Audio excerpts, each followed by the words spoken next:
Ketika Samiri mengembara ke seluruh dunia, dia sampai ke segitiga Bermuda, sebuah area lepas pantai Samudra Atlantika yang menghubungkan 3 titik.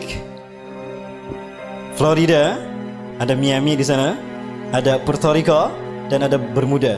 Segitiga ini adalah tempat di mana Ajazil membangun istananya dari kristal cahaya.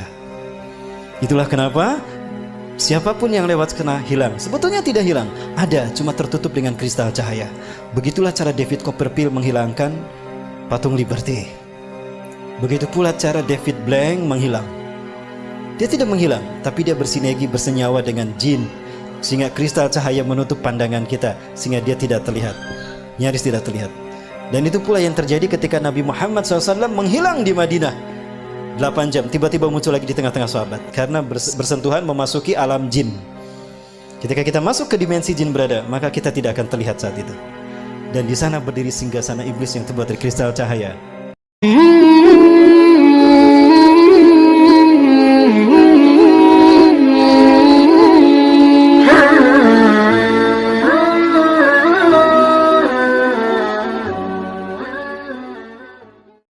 Mereka bergerak menguasai dunia dalam 3 ranah: simbol, ritual, dan arsitektur.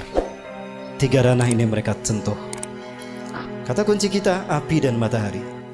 Ya, tadi dikatakan, karena engkau telah menghukum aku tersesat, aku akan sesatkan manusia dari jalanmu yang lurus, dari siratal mustaqim. Artinya akan ada sosok lain yang disembah selain kau. Itu adalah dewa matahari, dan dia berhasil.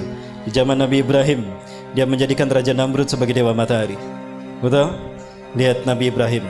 Oh, ini bintang Tuhanku. Begitu menghilang, oh bukan. Oh, ini bulan besar. Ini Tuhanku, oh bulan, bukan.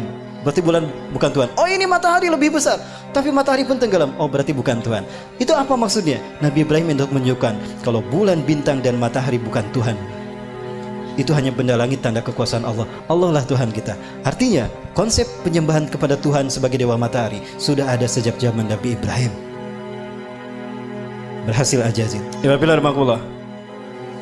Persia, Iran, ya, kaum Zoroaster menyembah dewa matahari.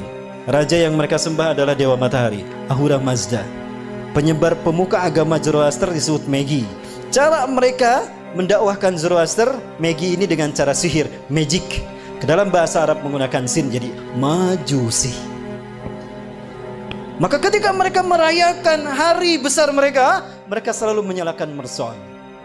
Maka ketika umat Islam merayakan pergantian tahun baru Masehi, saat itu mereka disesatkan 3 agama. Ingat, tahun Masehi dibuat oleh seorang biarawan Katolik, Dionysius Exiguus. Dia adalah biarawan Katolik yang ditugaskan oleh Vatikan untuk membuat penanggalan Masehi yang titik tolaknya Natal. Maka dibuatkanlah penanggalan tahun Masehi yang diberi nama kemudian Anno Domini. Tahu apa arti Anno Domini? Tahun Anno Domini artinya tahun Tuhan kita. Kita Romawi. Siapa Tuhan Romawi? Yesus Kristus. Berarti tahun Anno Domini adalah tahun Yesus Kristus. Lalu dirayakan pergantian tahunnya oleh umat Islam. Apakah umat Islam tidak murtad? Satu, ketika umat Islam euforia merayakan pergantian tahun Masehi, saat itu mereka itiba kepada kaum Nasrani. Lalu mereka merayakan dengan meniup trompet. Lihat Yahudi. Mereka merayakan hari besar mereka dengan meniup trompet, betul? Saat itu pun Yahudi diikuti oleh kaum muslimin. Dan kemudian mereka merayakan Merzon. Maka di saat itulah mereka lengkap sekali, disesatkan 3 agama. Nasrani, Yahudi tiup trompet, Nasrani menyambut tahun baru, Majusi merayakan, menyalakan Merzon. Ada yang ikutan, syahadat lagi. Nah, baik, saya perjelas. Yunani, negara penyembah dewa matahari. Dan dewa matahari mereka namakan Helios. Bahkan mereka membuat Heliopolis, kota dewa matahari. Yunani, ketika mereka merayakan hari besar mereka menyembah dewa Helios, mereka melakukannya dengan pawai obor keliling negeri. Pawai obor keliling negeri. Dan puncaknya di Bukit Olympus, di sebuah lampangan besar, mereka menyalakan obor raksasa. Dinyalakanlah obor besar tadi. Obor besar, selama obor besar itu menyala di Bukit Olympus, kaum paganis Yunani mereka merayakan penyembahan dewa Helios dengan melakukan berbagai macam atraksi. Ritual ini sampai hari ini dipertahankan dan itu bernama Olimpiade. Sekali lagi, Zionis Yahudi menyesatkan kita dalam 3 ranah: simbol, ritual, dan arsitektur. Sudah terwujud? Tingkat dunia Olimpiade, tingkat benua ASEAN Games, tingkat nasional PON, tingkat daerah Porda. Ibapilah Rahmatullah. Dewa di Itali, Roma, Dewa Mitra. Lihat, ini Dewa Mitra, sama dengan Liberty. Ada matahari di kepalanya. Patung Liberty pegang apa? Obor kan. Berubah tidak? Tidak. Inilah yang dikatakan iblis. Fabima akhwatani ila aqudan lahum siratal mustaqim. Karena engkau telah menghukum aku tersesat, aku akan halangi mereka dari tauhid. Artinya, akan ada sosok lain yang disembah selain engkau. Siapa? Dewa matahari. Siapa dewa matahari? Matahari adalah unsurnya api kan? Dan siapa yang Allah ciptakan dari api? Jadi siapa dewa matahari itu? Ajajil. Tapi dia tidak terlihat. Maka dia butuh sosok manusia yang menjadi kembaran dia seutuhnya. Miri, jadilah dia Dwi Tunggal. Siapapun yang mengangkat tangannya seperti, berarti dia komitmen kepada iblis dan Dajjal.